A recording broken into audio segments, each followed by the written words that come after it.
opinions, viewpoints, and beliefs presented on this program do not necessarily reflect those of the management, the affiliates and broadcast partners, or the sponsors. Listener discretion is advised.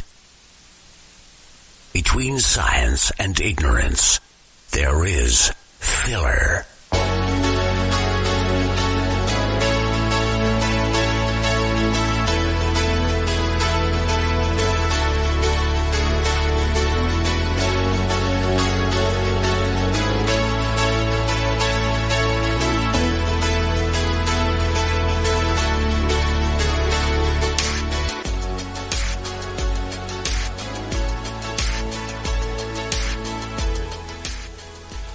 And good evening, everyone, and welcome to if you're trying to listen live, a slightly late version of Paranormal Filler. I am your host, Wes Forsyth, and as has been the theme for 2016, the world is going to hell. I'm going to apologize to the people already that are subscribed to the show because the video is absolutely not working tonight. The video, once again, is not working because I'm trying to do it on the computer that, if you listened to me previously, was the one that Microsoft ass-raped into upgrading to Windows 10. So it's just, the video drivers are just not going to work. So anyway, this is how my night's going so far. Jeffrey Daugherty is on the line. He had this little thing where he forgot he actually has to be online for Skype and everything else to work. So that's how my day's going. I did go to the Mystical Paranormal Fair today. That was fun. It was busy, people. If you, in Lexington, Kentucky, Patty Starr's Mystical Paranormal Fair, got to briefly see my friend Ken Boggle. Got to visit with my friends at Home Sweet Home, and that's about it. It was that busy there. Okay, the normal reminders. Paranormal Filler is brought to you every week by LiveParanormal.com, the Paranormal's interactive social community with live interactive broadcasting, and sponsored by Ken Boggle's House of Cards, tarotbyken.com. So tonight's guest is Jeffrey Daugherty, the Christian whistleblower himself. You can listen to his show at ipbnfm.com or the mutualbroadcast.com. He's written some books. I want to just preface this entire interview by stating that Jeffrey and I became instant friends, and it wasn't just the liquor. I'm just quite sure of that. We met down to San Antonio, Texas, and at a Paracon, and it was he was a great guy. He was fun to talk to, but honestly, it's a good thing I like him so much. If he lived close to me, I would help him move. That's what kind of a guy he is. But I'm kind of glad he didn't, because I'm quite sure that we would be getting in all kinds of trouble.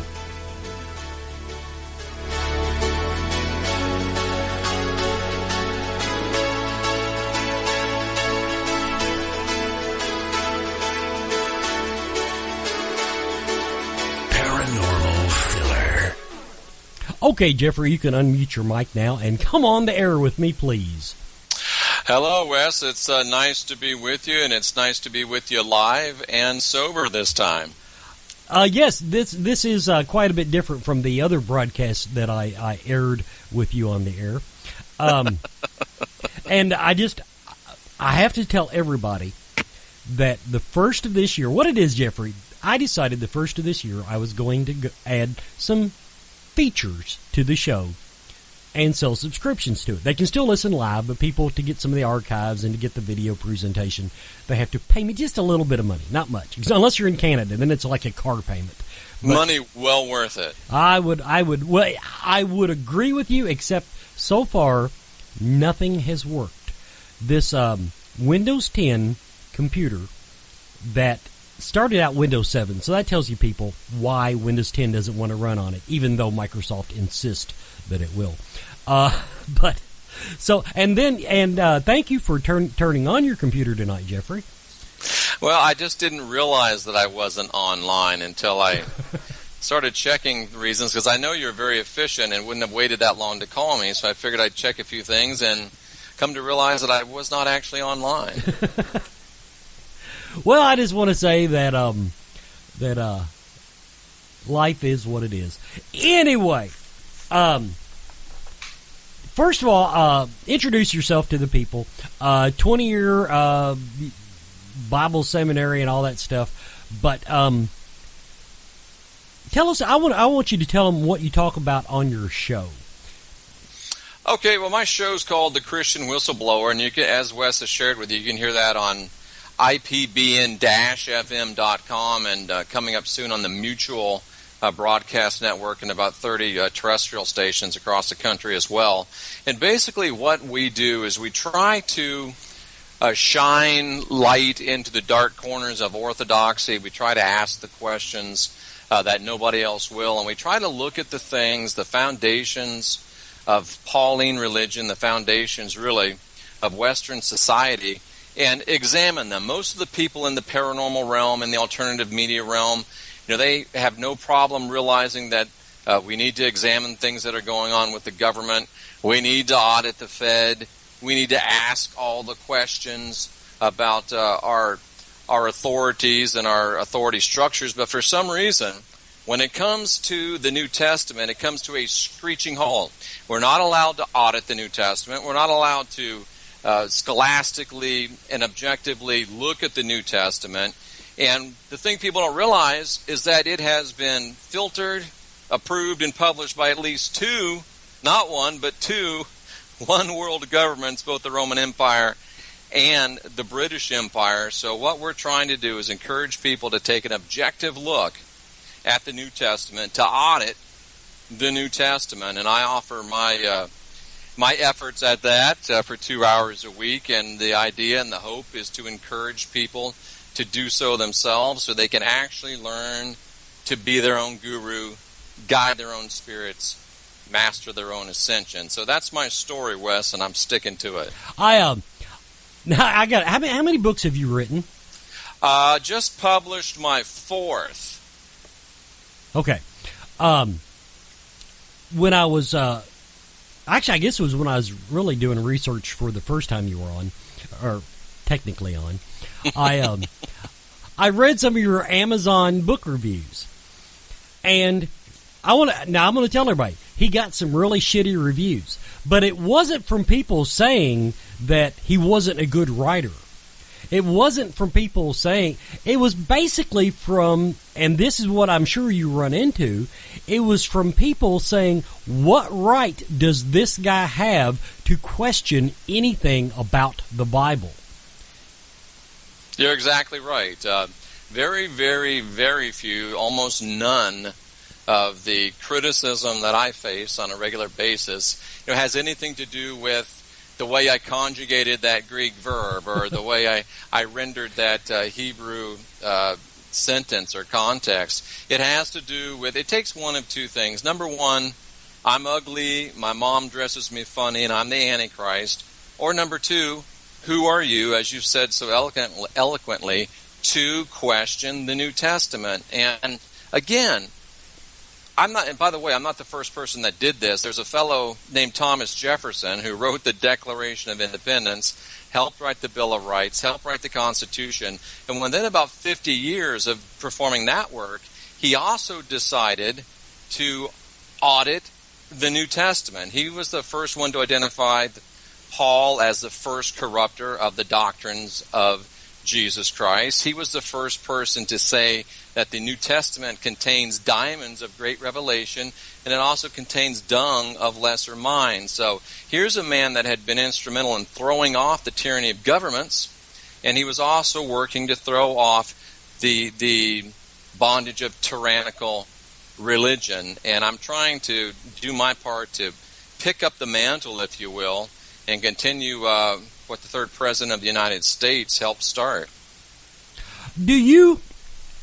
Now, we talked about this a lot when we were liquored up in the middle of the night, but I'm not that far off of you. When people want to bitch at me about Christianity, I point them to the four Gospels. I say, learn that part. If you learn that part really good, I'm sure somebody will let you slide on the rest of it. So I was already in that mindset. And as you so eloquently point out, once you get into the stuff that Paul/Saul wrote, that's where the really preachy stuff comes into the New Testament. The stuff, absolutely. Men not having long hair, women have to have long hair. Women cannot be in charge of a man in the church. All of those little things are stuff that he wrote, or things that he wrote, versus the rest of it, which is really, for the most part, all about just, be excellent to each other, to quote a really bad movie. It's so true, Wes. And to be very, very clear, if you want to be a follower of Pauline religion, I 100% support your right to be a follower of Pauline religion. If you want to be a follower of the original message of the Yeshua movement and his apostles, I also encourage you to do that. But whether you choose path A or path B, you have the right to understand that there are, in fact, two separate and distinct paths. You have a right to know that you can choose, and really, you must choose, because Pauline Christianity and the message of the original Yeshua movement are antithetical, contradictory. You can't do them both, and I think you have the right to know that. And whatever way you choose to follow, I'm not here to tell you what to believe. I'm just here to tell you, listen, folks, you've been sold a bill of goods just like everything else that the New World Order and the mind control matrix has put upon us. They didn't get you on everything but religion, and religion's not just a part of it. Religion's a great big part of it, my friend, and I would suggest that it is the very foundation of the mind control matrix that we are now subject to by, those somewhat nebulous powers that be. Now, I know another one of your books. You delve into basically the Book of Revelation. Right. Now, in that, I kind of like your take on it, because I've never been able to really. I'm just never really sure what Revelation is trying to tell us. And actually, I like the way you pointed out better, because I've heard it everywhere from. It was pretty much just talking about the Roman Empire because it was contextual with the times, and then sure. Then other people say it's a literal dream interpretation of the end of days, where you take a tact where it's more of my understanding. Correct me if I'm wrong. A cautionary tale telling us that this is what the world is, the things that we're going to be up against at some point. Right, and of course, with the Book of Revelation and with any other, great prophetic or epic literature, of course, anyone that claims they know exactly what it's talking about without any doubt, you probably ought to question that anyone that says that, but I think the Book of Revelation has been used for the last 2,000 years as, the ultimate scary boogeyman bedtime story, the ultimate, story that you tell people to keep them afraid of missing the rapture, afraid of having to go through the tribulation period, afraid of the vials and the bowls and all of these horrific judgments, and of this vengeful, wrathful God that's going to descend from the clouds and burn up most of the earth and kill most of the people. And it's really the ultimate scary story when you think about it. That's how it's been used for 2,000 years, and most people will scream, yell, cuss, lose their sanctification defending that position. But if you step back and apply 21st century knowledge, 21st century understanding, 21st century technological perspective, I believe that you can see that John, who wrote the book, and Wes, one thing that a lot of people don't realize is John waited 40 years after Paul finished writing, and he waited almost 60 years after all of the other apostles that were with Yeshua stopped writing to write his book. So he was silent for a long time. He had a lot of perspective, and he was the last writer in the New Testament.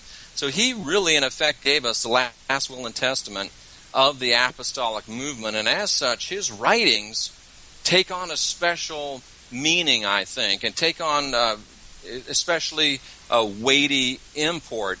And I believe what he has shown, and I've written a 400-page book to talk about this. We've been on Coast, I think, now 4 or 5 times talking about a lot of this. And what Revelation really is John the Apostle showing us how this, and I won't say who I think the being is right now, because it'll spin a lot of people out. We're not even halfway in the interview, but there's an entity that is going to be perpetrating what we would call false flag type of operations in the end time to make us think that a wrathful, vengeful God is coming back to wreak havoc on this earth, or perhaps that some type of alien race is coming to wreak havoc on this earth and set up a dominion. I don't think that's going to happen. I think that the true gods of the Bible, the benevolent, peaceful gods, are going to come back. I believe that religion wants us to be full of fear and dread for a horrible end, when in reality, the true gods of the Bible are coming back and bringing peace, understanding, and goodwill for all of us. And it's not a scary story. It's a happy story, and we have a great future to look forward to if we can understand, identify, and hopefully through that understanding prevent these attempts by this nefarious entity to impersonate the true God and carry out these horrific events in one last great effort to usurp the authority that is not rightfully his. Okay, we're going to take just a quick commercial break. You're listening to Paranormal Filler. TarotByKen.com. Unlike other tarot readers, Ken reads multiple spreads during each session to provide you with clear, concise answers and guidance. Don't take my word for it. I'm just a voice on the radio. From Kelly, one reading with Ken completely changed things around for me. Jennifer, I feel so rejuvenated about my life. Melissa, it has changed my life. Visit TarotByKen.com to arrange your own tarot date, or you can call or text Ken at 859-229-4833. You are listening to Paranormal Filler. This is Wes Forsythe. My guest tonight is Jeffrey Daugherty.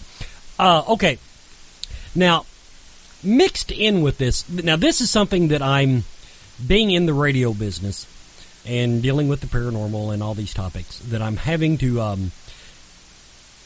wrap my head around a little further than I ever meant to, and that is conspiracy theory. Do you see how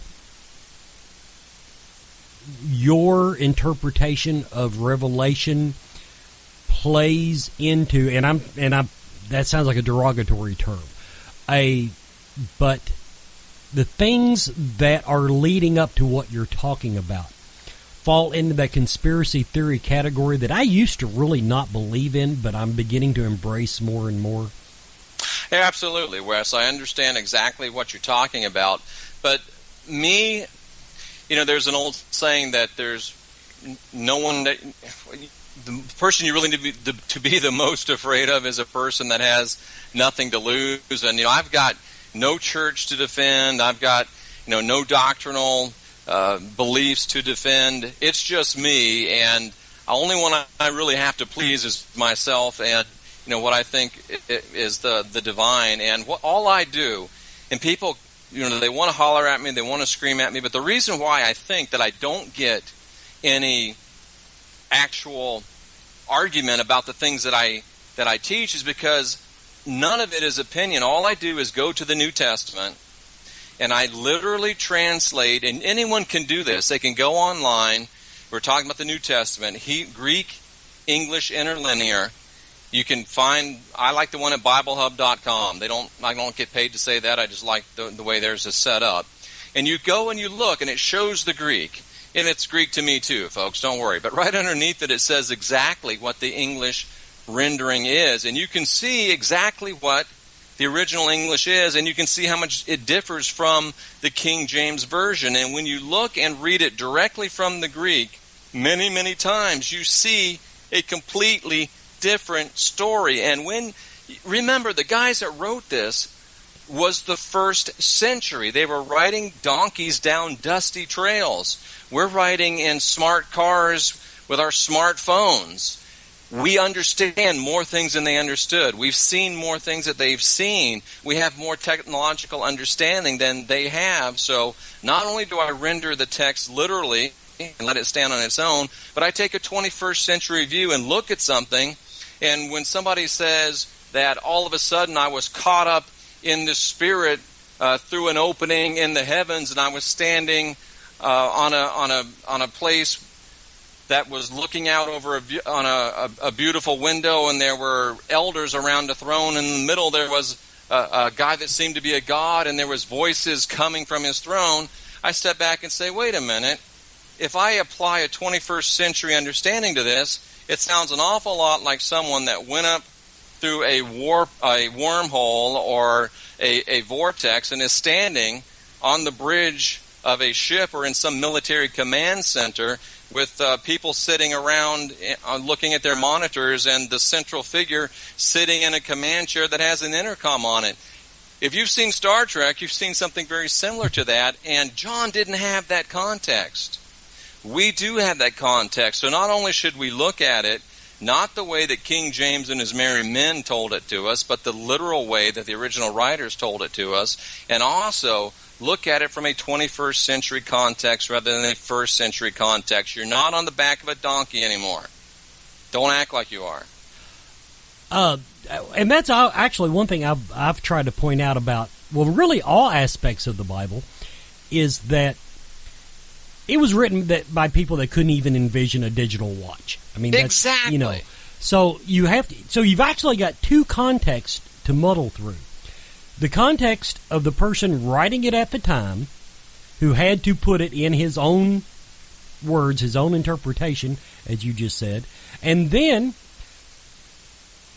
pardon the expression, God love him, when King James put all of it together, he had his own agendas. First of all, he had the context of his time, and he had pretty much a church agenda. He wanted to be the church. The thing I ask, Wes, is how many people do you know, and this is a rhetorical question, we know people, the King James Version, the Bible, it's gospel, we're not going to question it. The word censor comes from the fact that there was an office in the Roman Empire, and the person that held that office was called the censor, and his job was to monitor all the writings of subjected peoples for anything that could be considered seditious. So every word that was published in the New Testament was audited, censored, and approved by the Roman government. Doesn't matter if we don't like it. Doesn't matter if we're not comfortable with it. It's a fact. And every single word that we read in the New Testament today went through the filter of King James. And interestingly enough, Sir Francis Bacon had the final manuscript at his house for a year. No one's not really sure why. But it was not one government that gave us the New Testament, but two governments that gave us the New Testament. You speak of conspiracy theorists. People are satisfied with the Roman government authorized New Testament. They're satisfied with the King James government authorized New Testament.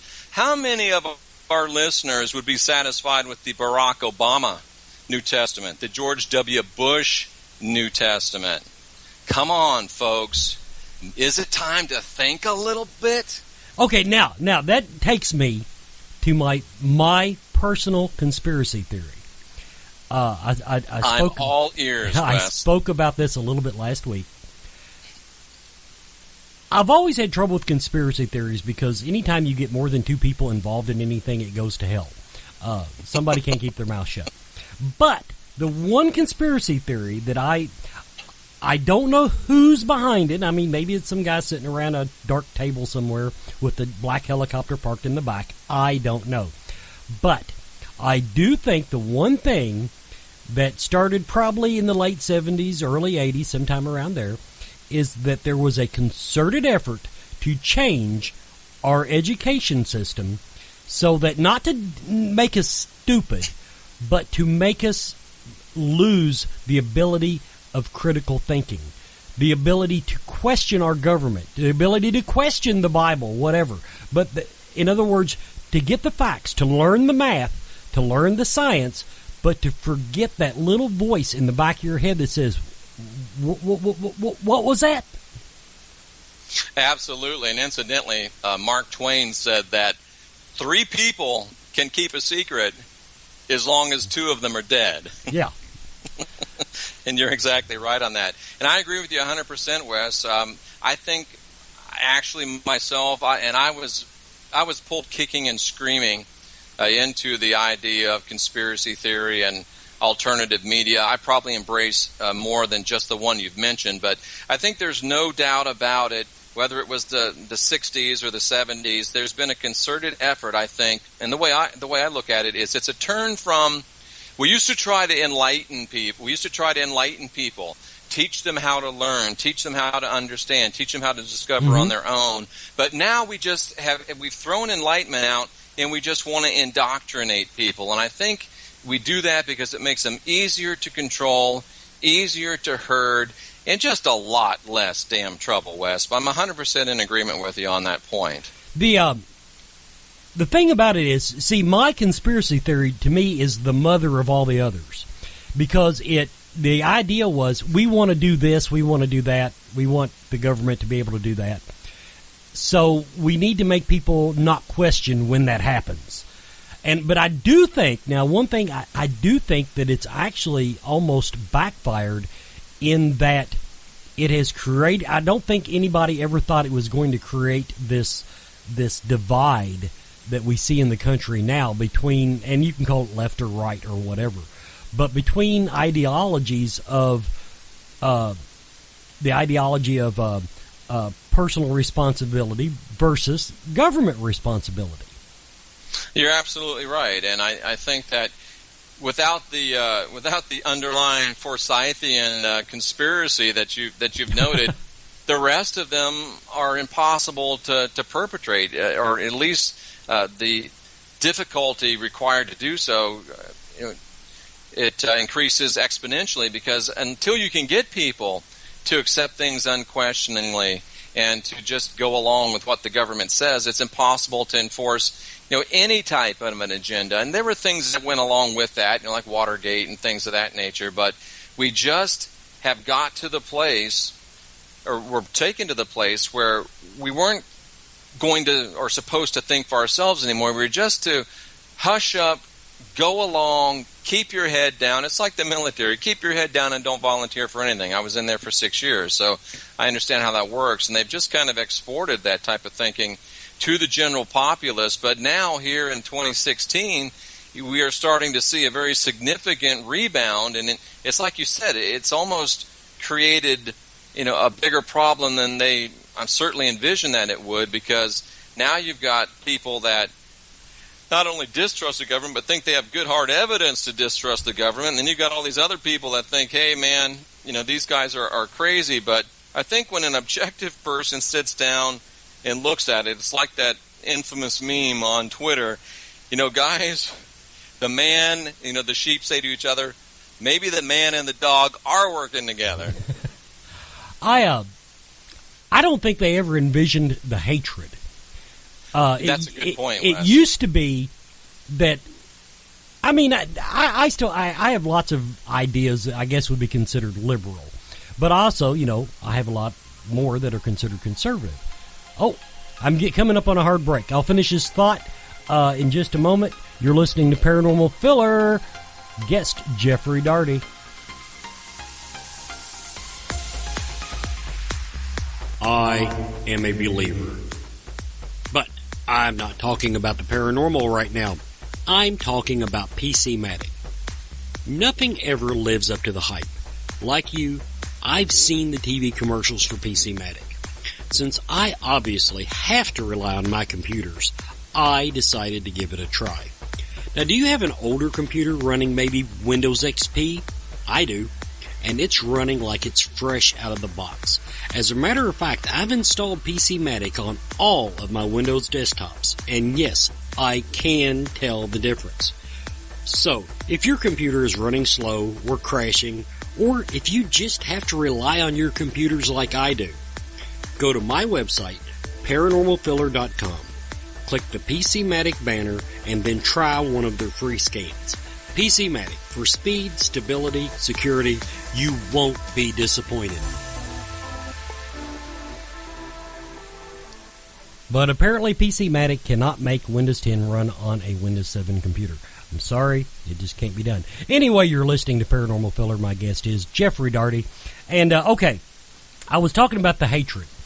It used to be people that disagreed could have a civil discussion. They would think each other were wrong, but the point of their idea was to convince the other person, to convince them to come around to their way of thinking. That's because there were the ability of critical thinking went both ways. But when we lost that, now all of a sudden, the two polarizations of the sides think, one side thinks the other is just flat out evil, and the other side thinks the other side is just so stupid that it's hardly worth having the discussion. Yeah, that's true. You just can't agree to disagree anymore. It's come down to, the largest, most dramatic document that I've ever seen. I'm only 52, but it's just like you said. There's no more gentleman's disagreement. There's no more, okay, you believe what you believe, I believe what I believe. It's either you're with me or, like you said, you're evil, you're stupid, and it has become, it's to the point now where it's pretty frightening, because the only next logical step is the step into violence, and that's pretty scary. And now the reason I went off on that tangent is you brought up one of your topics is the alien agenda in the New Testament. When you were talking about Revelation, you were talking about some people, worry about aliens coming to do whatever aliens do. And how does that fit in? You're breaking up on me just a little bit. It should be back now. I got a little warning thing on the internet connection was messing up a little bit. But so tell us a little bit on your topic, the alien agenda in the New Testament.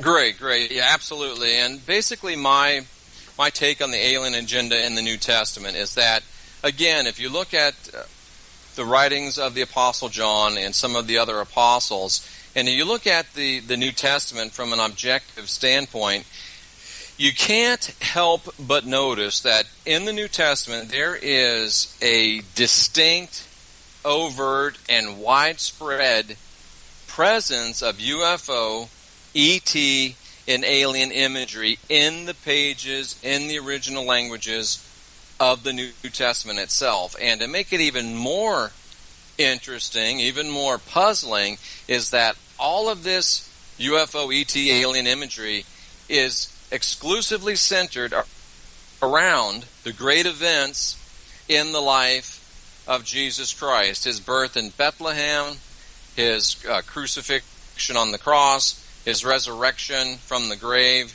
and his second coming. But if you look at those, and you look at them from the original languages, and again, if you can get yourself to apply that 21st century perspective, you cannot help but realize when you read those things literally and objectively that it sounds an awful lot like an episode of Coast to Coast AM, or an awful lot like the X-Files, or an awful lot like any of these hundreds of movies and space television shows that we've all seen. But there is an alien agenda in the New Testament, but the big question is why and what for, and really to what end? Now let's go there, because being on the show as I have been, I've gotten it from all sides. I've had talked to people that tell me that the aliens, for the most part, I don't think any of them lay it down as, well, actually, one guy did. Come think of it, one guy, basically, his interpretation was that aliens are an advanced race that have advanced so far they have lost their soul. And they find us fascinating because that's the one thing they don't have, is our soul. So they hope to co-opt the human soul into their own advanced race. Now, beyond that, most people, some people say that the alien agenda is to terraform, which you can't terraform Earth because terra means Earth, but you know what I mean. Right. To create the Earth into something that they can live with. Others think that they're just biding their time until we become advanced enough to accept their message, and then they're going to take us to this place of great spiritual enlightenment, and we will all flutter around in spacecraft, etc. And what is your based on your research? What do you feel we're in for when it comes to the alien agenda? Yeah, that's a great question, and you hit on really what I think is one of the central points, because you've got guys like, Stephen Hawking and other really smart guys like him that think that there probably are aliens out there, and if they do come, they're going to come kicking ass and taking names. They're going to be like, Independence Day or whatever. They're not coming to be nice. They're not coming to play nice. They're coming to just take over. Like you said, terraform the planet, change the planet over to their specifications, or just to completely, use all of us as food or whatever, but to conquer our planet. And any race that has that type of an agenda has absolutely no interest in conforming their invasion, their arrival, to any of our religious imagery, any of our religious understanding. But when you read the alien agenda in the New Testament, you've got if it is aliens, you've got a group of aliens that are interested in somehow conforming their arrival, their invasion, their interaction, conforming it to the understandings and the screenplay, if you will, of human religion, specifically, Western Christian Pauline religion. So to me, it really made me say, hey, you know what? These can't be just aliens from another planet. It can't just be starfaring races coming here that want to conquer us, because they wouldn't give a damn about looking like they were our gods. They wouldn't care. They're just here to destroy the place, kill us, and take over. So it's another entity that has a vested interest in using UFO, ET, alien imagery to further his own agenda and allow him to take over the planet. Reagan has said it. Clinton talked about it. Mikhail Gorbachev talked about it. Obama, and now even Hillary Clinton making some rather veiled references. This whole idea that we'd all come together if we faced a threat from beyond the earth. So if a group or an entity was able to put together some type of a holographic invasion, or an invasion with craft that are secret, they would be able to, if they were able to launch this quote-unquote invasion, repel this quote-unquote invasion, they could leverage this tremendous victory into allowing them to consolidate their power. Remember, George Bush, number one, he had a 99% approval rating after that first Iraqi adventure against Saddam, as he called him. So could you imagine the power and the cohesiveness and the control that a government that successfully repelled an alien invasion would be able to wield over the populace? Wow, that I didn't guess it. Don't make me think so hard. No, you're absolutely right. Okay, that is. Let me write that down on my additional takes on aliens. God, I just wish they were little gray men that were coming here to find out things about rectums. I'll give you a long story short, but it's probably a little bit too nebulous for people to get unless they've read my stuff or heard my stuff. What I really think the alien agenda is injected in the New Testament for is to bury the original unique message of the original Yeshua movement. I don't call him Jesus because I think Jesus is a made-up, I call him plastic Jesus. Yeshua is the guy from Nazareth, and chiefly he said, you're not filled with original sin. You're born with the spark of divinity within. You're not supposed to go out and hate everybody that's not just like you and try to convert everybody that's just like you. But I've given you some ways and some truths that when followed lead to life and life more abundant. So no original sin, spark of divinity within, some ways and truths that lead to abundant life, and that we all should work together to achieve this, versus Pauline Christianity filled with original sin. The church is the only person that can help you. You got to come to us, and you got to keep doing what we say if you ever hope to sneak your way into heaven. The alien agenda was created and injected into the New Testament to aid Pauline religion in suppressing the unique message of Yeshua, and B, creating this plastic Jesus cardboard cutout that would take the philosophical place, if you will, of what Yeshua used to be. So he's a plastic Jesus, and eventually it allows this entity to come back for this final false flag, having assumed this Lord Jesus Christ identity. And John clearly tells us that when you read in Revelation 19, where the Lord descends and he's coming on a white horse, and he's coming with a sharp two-edged sword. If you read this, it clearly says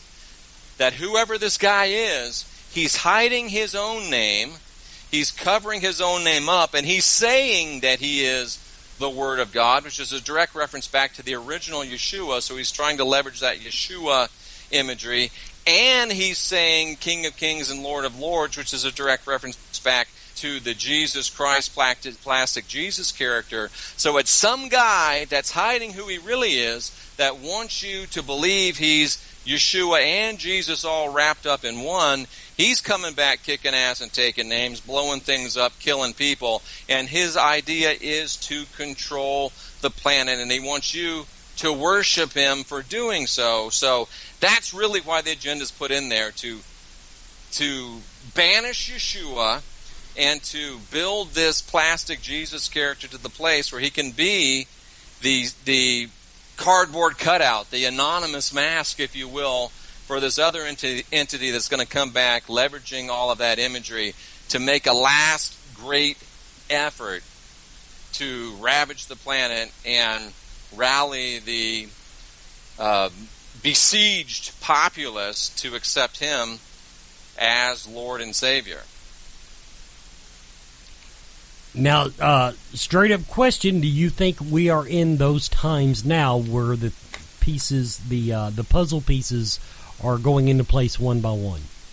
I think that it hasn't been until the last 50, 60 years that the pieces were in place to make it possible. And even the Old Testament prophet Daniel said that a lot of these things are sealed up for the time of the end. And we always read that as, here's this God that's trying to keep something from us. He sealed it up until he decides to give it to us. But really, this is certainly allowable and probably, in my opinion, strongly suggested by the language. It's only been sealed up because we haven't had the technological understanding to be able to see it until now. So yes, I think for the first time in human history, we're at the point where we can understand the alien agenda in the New Testament, Wes.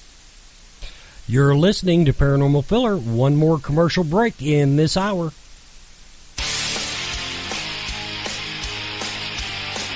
Every Friday night, Scarefest Radio. Dude, run! Join us every week as your hosts go behind the scenes of America's premier horror and paranormal convention, the Scarefest. Here's Johnny. You will be hearing from celebrities, speakers, artists, entertainers, and some of the most unique vendors anywhere. They're on a break. I am your father.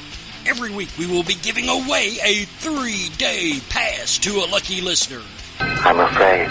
That's the Scarefest Radio. Friday nights at 9 p.m. Eastern on ScarefestRadio.com.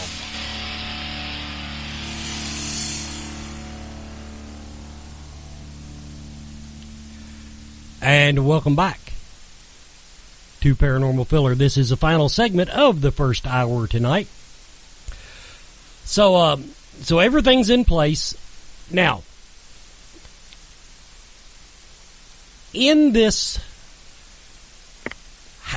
where does spirituality, such as mine, such as we've discussed, where do you think this falls into the grand scheme of things? In other words, the paranormal. Ghost, spirits, God's, I'm going to call it God's agenda. Is this a battle between the proverbial forces of good and evil? Is this going to be a more spiritual battle? Or is this going to be a battle of ideas? Well, Wes, first of all, I want to thank you for bringing me on the show. It's always a pleasure to be with you, and I can't wait to sit down across the table from you again and maybe have a drink or two, but not go like we did before. But I think you've asked one of the central questions that we really need to ask ourselves, and you've hit on one of the main themes that drive this whole agenda.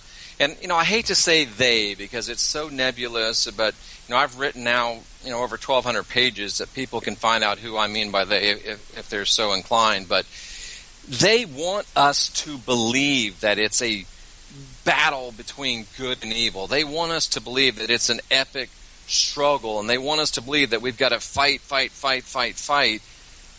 But they want us to believe that for the very real spiritual principle that is whatever you resist continues to persist. As long as we're fighting and battling and struggling, we keep this dichotomy, this good, bad, this black, white, going and thriving, and it continues to allow for the distraction and for the battle and for the garbage to go on. But it's people like you that understand that it doesn't have to be a back and forth battle. It's really a matter of energy, and we know from our scientific understanding that energy is energy. There's really no such thing as bad energy. There's really no such thing as negative energy. It's balanced energy and unbalanced energy. And I think the real battle, Wes, is for people to realize, you know what? The fighting, the killing, the banging of heads has got us nowhere for 2,000 years. It's time to think of a different way. And the different way is to realize that it's not a thing of beating, winning, killing, but it's a thing of balancing, and it's a thing of understanding. And as it directly relates to the paranormal, I'm very excited. I've been moving into this myself, into a deeper and deeper realm. And the little bit that I know is that you stand very unique in the community of actually, if somebody's got a ghost, let's just call it what people say, I got a ghost in my house, most people just want to go out there, kick the ghost out, make the person feel good, and hopefully get some good video along the way. But Wes Forsythe is one of the only guys that I've ever talked to that said, but what about the ghost? How about helping that spirit to come to some place of peace, helping that spirit to come to some place of moving on or ascending, or if it has to be and that spirit doesn't want to go on its own way in advancement, or if it wants to act injurious towards others, well, then it might become incumbent upon us to help escort that spirit to a place that it can't be of any fear or hurt towards another person. And when we apply that same type of mentality, which I think is 100% right on, when we apply that not only to the ghost, but to the men and women that we, quote-unquote, have battlings with in our real lives, then we can realize, again, we don't have to kill people, we don't have to beat people up. Sometimes we just have to move away from them. Sometimes we have to just get outside of that paradigm. And sometimes we can actually help them towards a better place themselves. And if we can't, then we just separate ourselves from them and go our way. And I think that is the great secret. I think that's the great way to go. But I think that I don't know how many people are man enough or woman enough to actually do that, because that's not the easy way, Wes. It's probably not the way to make the best TV show or the best way to get famous, but it is the best way to actually do something positive for the development and the ascension of the human race and those that have already left human form, that I still believe we can and should be helping on a regular basis. Of course, now we'll get more into we'll get a little bit more into the paranormal in the second hour of the show, because even though you were late coming on, I'm still holding you to it. But I know personally, trying to balance my own belief structure, my own little box, everything fits into my little box, and then bring in this new information, which your interpretation of it, some of the other stuff that I've been spoon-fed. I won't say it doesn't fit in the box, but I'm trying to decide what type of, we'll call it a spiritual battle, but whether it's I do think that there's something that I'm here on this earth to do, and surely sitting behind this microphone is not it. But because I am open to my destiny, for lack of a better word, I do apply my life's lessons to the field that I've embraced, the paranormal. And as you put it, basically, when I'm dealing with the paranormal, I just try to do it. Well, it's the way I try to convince people of any type of idea that I have. I was taught if you have a belief, if you have an idea, you show somebody why you believe that. You try to, you give them the evidence, you give them the data, whether it be a political belief or a religious belief, but you lay it out why this is a good belief. And that is what I feel, once again, in the loss of critical thinking that we've lost, is that ability to have that constructive and to absorb new information.